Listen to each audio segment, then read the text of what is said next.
केवल बोध गया ब्राह्मणों से मुक्त करो, ये छोटा मुद्दा है। उसके बगल में जगन्नाथ टेम्पल बनाया गया है और उसी के कारण बम ब्लास्ट हुआ। सन 2013 में बम ब्लास्ट आरएसएस के लोगों के द्वारा करवाया गया। और अभी बिहार का राज्यपाल आर्लेकर बिहार का राज्यपाल है, आरएसएस का वर्कर है, इसको राज्यपाल पद पर रहने का नैतिक अधिकार नहीं है। और बिहार के राज्यपाल ने कहा ये बोध गया मंदिर ये शिवालय है, इसको राज्यपाल रहने का तक अधिकार नहीं है। और महंत की कोठी के अंदर सैकड़ों बुद्ध की मूर्तियां है, अशोक के अभिलेख है। तो साथियों, केवल पंडितों को हटाने का मामला नहीं है, उसके आसपास के संपूर्ण परिसर पर ब्राह्मणों ने नाजायज कब्जा करवाया है। नवंबर महीने में हम बिहार के गांव-गांव से लोगों को इकट्ठा करके 2 लाख लोगों का मोर्चा महंत के कोठी पर लेकर जाने वाले हैं। सोमनाथ मंदिर के अंदर क्या है, इसका जीपीआर सर्वे किया गया तो उसके अंदर 3 मंजिला बुद्ध विहार मिला है। अभी भी नरेंद्र मोदी सोमनाथ मंदिर को छोड़ नहीं रहे हैं। 1949 को बाबरी मस्जिद के अंदर मूर्ति रखवाई गई। नेहरू और उस समय के ब्राह्मण जानते थे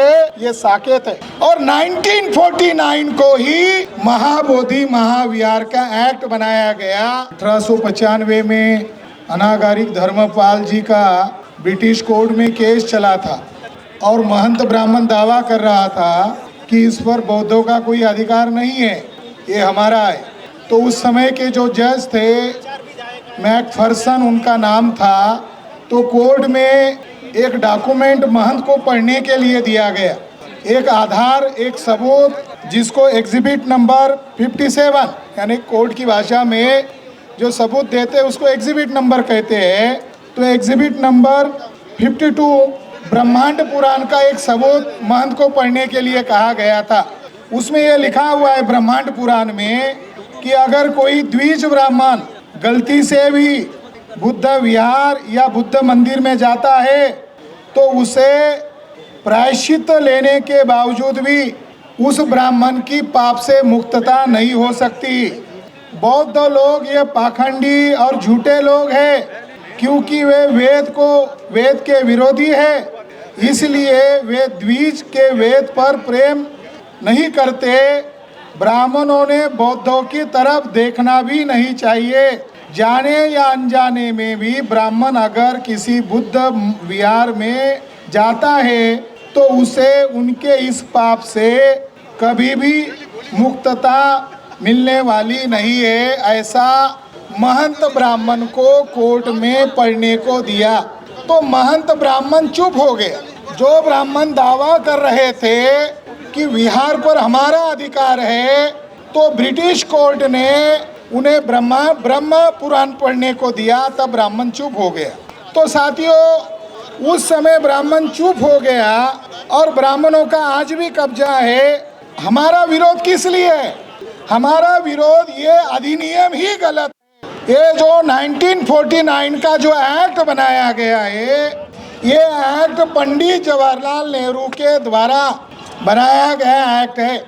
1949 को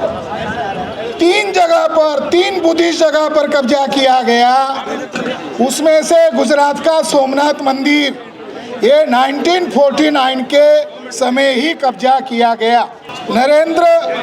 नरेंद्र मोदी के द्वारा सोमनाथ मंदिर के अंदर क्या है, इसका जीपीआर सर्वे किया गया तो उसके अंदर 3 मंजिला बुद्ध विहार मिला है। अभी भी नरेंद्र मोदी सोमनाथ मंदिर को छोड़ नहीं रहे हैं। 1949 को बाबरी मस्जिद के अंदर मूर्ति रखवाई गई। नेहरू और उस समय के ब्राह्मण जानते थे ये साकेत है। और 1949 को ही महाबोधि महाविहार का एक्ट बनाया गया। चर्चा इस एक्ट को लेकर हो रही है, मगर ये कोई बताने का प्रयास नहीं कर रहा है कि उस एक्ट में क्या कमजोरी है।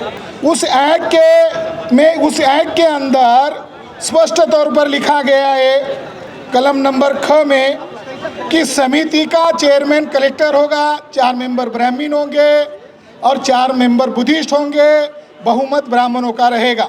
शब्द प्रयोग ब्राह्मण ने किया, हिंदू किया।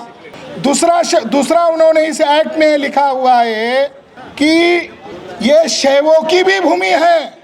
इस एक्ट में जोर जबरदस्ती से शैव ब्राह्मणों का अधिकार जताने का प्रयास किया गया है और क्लॉज नंबर 11 में ये स्पष्ट लिखा हुआ है, इस अधिनियम में या इसके अंतर्गत बनाए गए नियमों के निहित किसी भी बिंदु के होते हुए भी प्रत्येक पक्ष के हिंदुओं और बौद्धों को पूजा अर्चना और पिंडदान के लिए मंदिर और मंदिर भूमि में जाने की छूट होगी।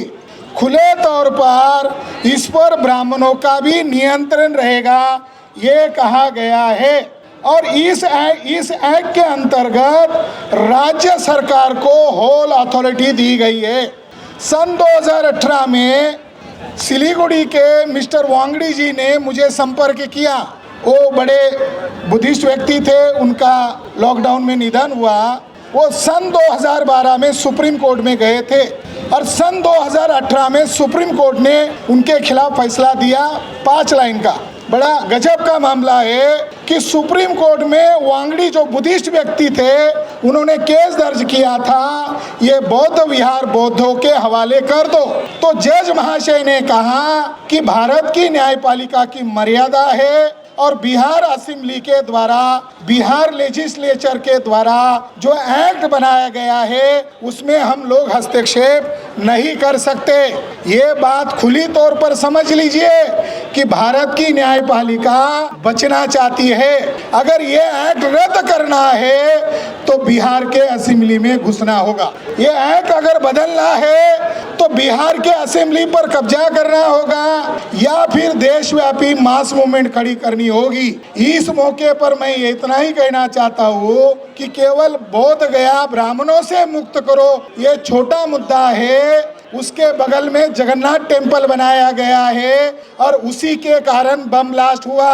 सन 2013 में बम ब्लास्ट आरएसएस के लोगों के द्वारा करवाया गया और अभी बिहार का राज्यपाल आर्लेकर बिहार का राज्यपाल है, आरएसएस का वर्कर है, इसको राज्यपाल पद पर रहने का नैतिक अधिकार नहीं है। और बिहार के राज्यपाल ने कहा ये बोध गया मंदिर, ये शिवालय है, इसको राज्यपाल रहने का तक अधिकार नहीं है। और महंत की कोठी के अंदर सैकड़ों बुद्ध की मूर्तियां है, अशोक के अभिलेख है। तो साथियों, केवल पंडितों को हटाने का मामला नहीं है, उसके आसपास के संपूर्ण परिसर पर ब्राह्मणों ने नाजायज कब्जा करवाया है। नवंबर महीने में हम बिहार के गांव-गांव से लोगों को इकट्ठा करके 2 लाख लोगों का मोर्चा महंत के कोठी पर लेकर जाने वाले हैं। कानूनी लड़ाई लड़ना है वो भी लड़ो, असेंबली में पावर दिखाना है वो भी लड़ो, मगर महंत को उस पर रहने का नैतिक अधिकार नहीं है। और आर्लेकर जो आरएसएस का आदमी है उसको हम राज्यपाल नहीं मानते।